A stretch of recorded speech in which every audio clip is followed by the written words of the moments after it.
For years, Charlie Vogel woke up at exactly 3 a.m., never a minute before or after.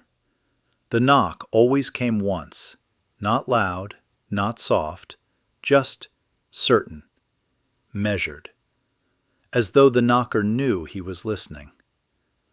Bleary-eyed and shivering, he'd shuffle to the door, heart rattling in its cage. His hand would hover over the knob, cold sweat trickling down his neck.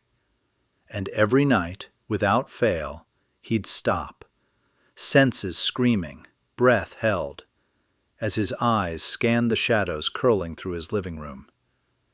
And somehow, he would always drift back to sleep without ever turning the knob. It happened every night for 28 years. Finally, out of desperation, he visited a psychologist, an old man with tired eyes who thumbed a cracked rosary beneath his desk.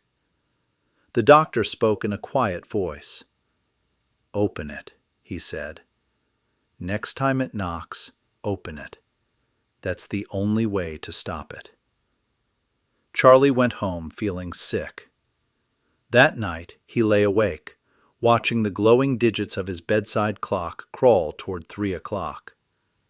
2:59. 3 o'clock. Knock. He rose. He had never fallen asleep. Now he was certain the knock was not a dream. His feet felt numb as he crossed the room.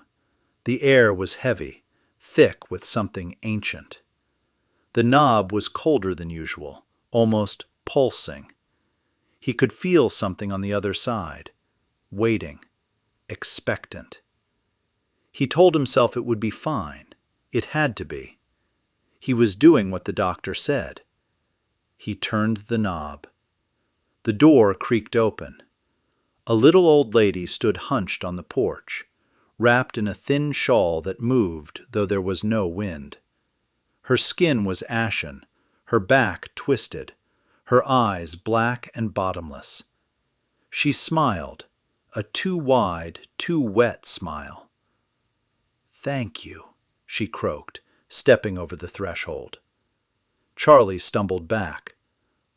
"Who are you?" 28 years, she coughed. 28 years I have waited for that door to open. And for 28 years you have kept me a prisoner, a chance to see the light. But you have kept me in the dark." She smiled again.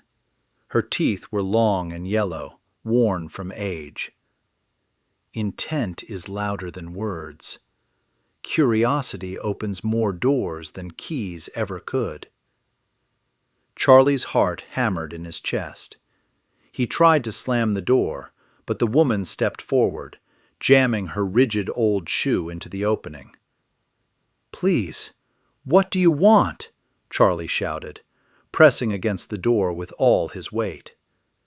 The old woman smiled a broken-toothed smile for what seemed like ages. Charlie stared at her jaw, as if he were staring at a hungry lion at the zoo, speechless. And then, suddenly, she removed her foot and stepped backward, outside the house. Charlie seized the moment.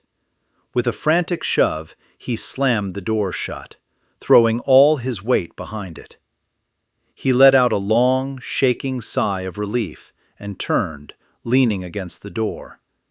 And when his eyes adjusted, he realized. He was now on the outside of the house, staring out into blackness. No trees, no sidewalk, no driveway. This couldn't be. "Your turn," she whispered softly through the door. 28 years I knocked.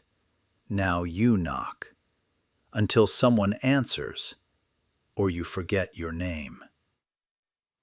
So now, each night, Charlie knocks on the door.